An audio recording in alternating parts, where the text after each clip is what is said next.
চিংড়ি মাছের মালাইকারি তৈরি খুব তাড়াতাড়ি তৈরি করতে হলে এই একটা চিটিংবাজিগিরি, সেটা হচ্ছে প্রথমে আমরা চিংড়ি মাছগুলোকে ঠিক এরকম লাল হওয়া পর্যন্ত ভেজে নেব। চিংড়ি মাছ যেহেতু সেরকম অত তাড়াতাড়ি ভাজার কোনো প্রয়োজন পড়বে না, একটুখানি দিলেই দেখবেন আস্তে আস্তে লাল হচ্ছে। কিন্তু খবরদার, এখনও কিন্তু নুন দেওয়া যাবে না।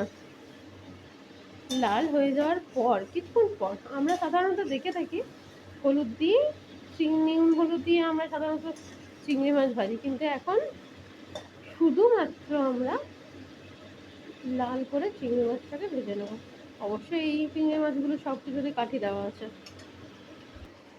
কারণ আমরা বাঙালিরা সচরাচর কাঠি করতে খুব ভালোবাসে। আমিও তাই কাঠি করতে খুব ভালোবাসি, তাই আমাদের চিংড়ি মাছে কাঠি ঢুকিয়ে দিয়েছি। যাই হোক, এবার তৈরি হচ্ছে পেঁয়াজ বাটা দেবো, পরিমাণ মতো পেঁয়াজ বাটা।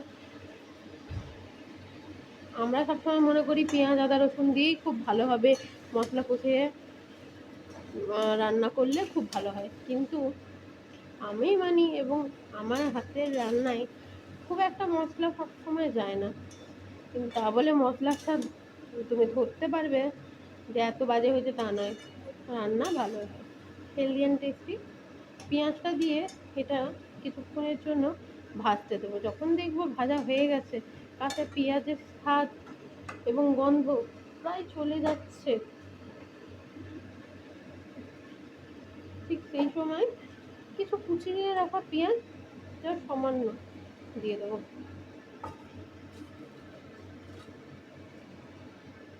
এরপর আস্তে আস্তে আদা রসুন বাটা দিয়ে দিই, খুবই অল্প আদা রসুন বাটা দিয়ে নাড়তে থাকবো। আমরা দেখতে পাবো আস্তে আস্তে মশলাটা গ্রেভিটা হতে থাকবে, এবং যেহেতু চিংড়িটা তার মধ্যেই সিদ্ধ হবে, কিছুক্ষণ ঢাকা দিয়ে রেখে দেবো। নো চাপ বস। আদা রসুন পেস্ট হয়ে গেছে কিছুটা। এটা যখন শুকিয়ে আসবে, একভাবে শুকিয়ে আসছে, অল্প অল্প জল আছে, তখন আমরা একটু টমেটো দিই। আমি টমেটো সাধারণত বাটা দিই, কিন্তু আজকে বাটার সুযোগ পাইনি, সেই জন্য টমেটোটা এমনিই দিয়ে দিচ্ছি। এটা কিছুক্ষণ খাওয়ার পর এবার একে একে আমাদের ঘরোয়া সেই পুরনো মশলা, পাত্রে প্রথমে নুন, প্রথমেই আমরা দিয়ে দেবো নুন, দেবো হলুদ,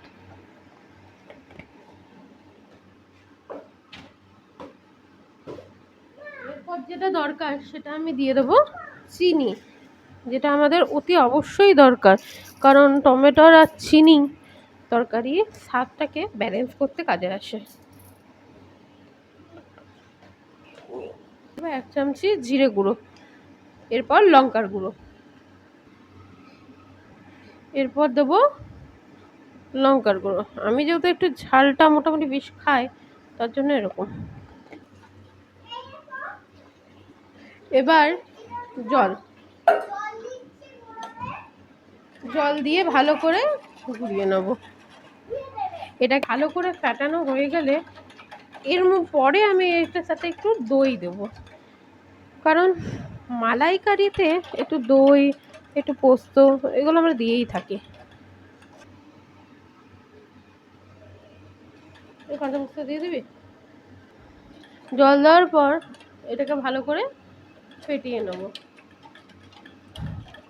এই কষাটাও খুব ভালো, যদি আমরা কষা করতে চাই, সেহেতু আমরা এই মশলার মধ্যে আর কিছু দেব না, এই মশলা নিয়েই তৈরি করব। আমরা দিয়ে দিচ্ছি মশলাটা।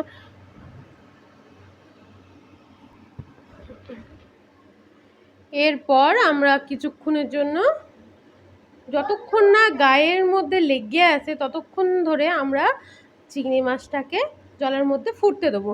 যখনই ফোটা হয়ে যাবে, যখন আমি বুঝবো যে না একটু শক্ত আছে, দরকার হলে তোমরা প্রেশার কুকারেও দিয়ে কুক করতে পারো, 1 থেকে 2 সিটি। আর যদি এটা অন্যরকম কিছু করতে চাও, সেহেতু এটার মধ্যে যদি তুমি একটু ক্রিম দিয়ে দাও, আর তার আগে একটু পোস্ত দিয়ে দাও বা ক্রিম দিয়ে দিলে পুরো মালাইকারি একদম। আর না হলে এই চিকেন কষাটা খেতে, এই সরি না হলে এই চিংড়ি মাছের এইটাও খেতে, কষাটাও খেতে ভালো লাগবে। ট্রাই করে দেখো। যদি খারাপ লাগে চিংড়ি মাছটা আমাকে দিয়ে যেও, আমি খেয়ে নেবো। কিন্তু গ্যারেন্টি বন্ধুরা, কোনো খারাপ লাগবে না, গ্যারেন্টি আমার।